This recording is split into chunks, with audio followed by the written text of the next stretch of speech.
Ada sebuah video di mana saya dikirim linknya menceritakan ramalan Jayabaya tentang keadaan dunia saat ini. Lalu dia menggabungkan sejarah 7 presiden belakangan di Indonesia yang ternyata berpola atau ada polanya. Pola sepertinya halnya di Amerika. Rakyat Amerika memilih yang sesuai dengan kebutuhan bangsa Amerika pada saat itu untuk mengantisipasi masa depan dan manfaat yang akan rakyat dapatkan ke depannya. Jadi kalau rakyat Amerika perlu keuntungan finansial alias rakyatnya mau kaya, maka Partai Republik lah yang terpilih menang. Karena Partai Republik cirinya menurunkan pajak dan menswastakan negara. Kalau Partai Demokrat yang terpilih, pajak naik namun fasilitas negara untuk rakyat jadi gratis dan lengkap seperti sarana kesehatan dan pendidikannya. Demikian juga 7 presiden Indonesia menjabat selama ini, maka semua bergaya sama, yaitu heavy on government atau berciri apa-apa pemerintah, ala Partai Demokratnya Amerika, ala sosialisnya Tiongkok. Sementara para kandidat yang akan bermain di 2024 saat ini semuanya berciri sama, berpola sama dengan 7 presiden yang telah berkuasa, apa-apa pemerintah.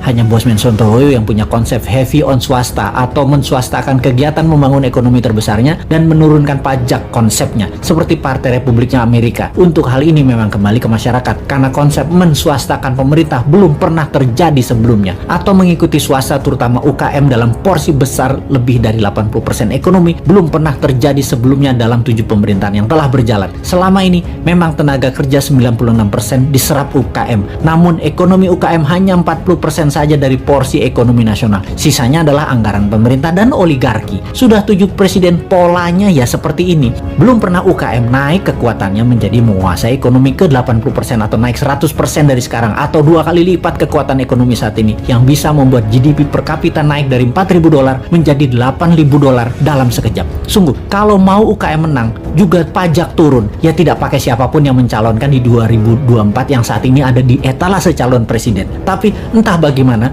bangsa Indonesia apakah mau berubah atau tetap, ya belum tahu juga. Apakah efek corona yang meluluh lantakkan ekonomi saat ini dan mengambiarkan kesehatan masyarakat saat ini yang dikelola oleh pemerintah yang menjabat atau oleh masyarakat masih layak menjabat ke depannya di tahun 2024? Ya terserah rakyat. Jadi kita biarkan sampai 3 tahun ke depan aja. Kita lihat di tahun 2024 akankah memilih calon dari yang ada di etalase saat ini yang berciri sama dengan 7 presiden yang lalu, atau pilih calon-calon baru yang berciri baru bahkan beda seperti ala Sontoloyo misalnya. Tentunya bukan Bosman ya, dia mah nggak pantas, orang pedagang recehan dan provokator doang bisanya. Ciri presiden yang lalu-lalu adalah kuat hutang pinjaman dari negara lain. Dulu banyaknya ke IMF, sekarang malah 2, IMF dan Tiongkok. Dan nanti kalau yang jadi salah satu dari kandidat yang ada, rasanya sama, berhutang juga. Hanya konsep bernegara MMT yang berani cetak duit berbasis proyek anak negeri. Proyek ini berbasis UKM. Kalau UKM mau maju, ya pilih model MMT. MMT itu pro swasta banget dan menurunkan pajak. Kalau lihat dari pajangan etalase, ya mereka kebanyakan memuja pilihannya tadi hanya orangnya, bukan konsep bernegaranya. Karena tidak satu pun punya konsep. Asli mereka yang mau jadi presiden saat ini punyanya satu, bagaimana jadi populer agar terpilih.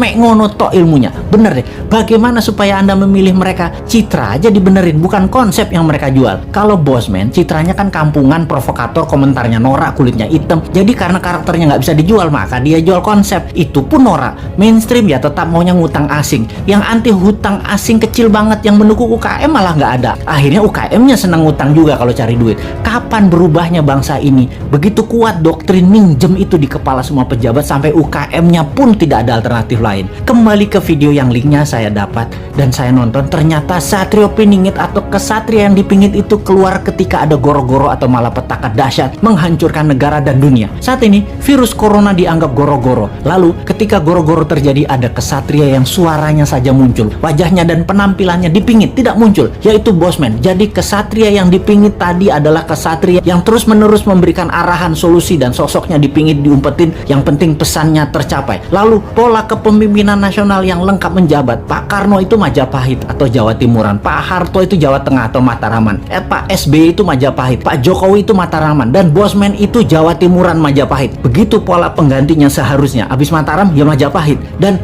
sekali lagi sahabat, kedua informasi terakhir itu lebih ngaco lagi sahabat dari MMT-nya Bosman dan pro swastanya Bosman. Wis, sekarang kita semua sing sehat, selamat, tinggikan imunitas dengan banyak guyon-guyon segar. Jangan urusi Bosman. Bosman memang jancuk.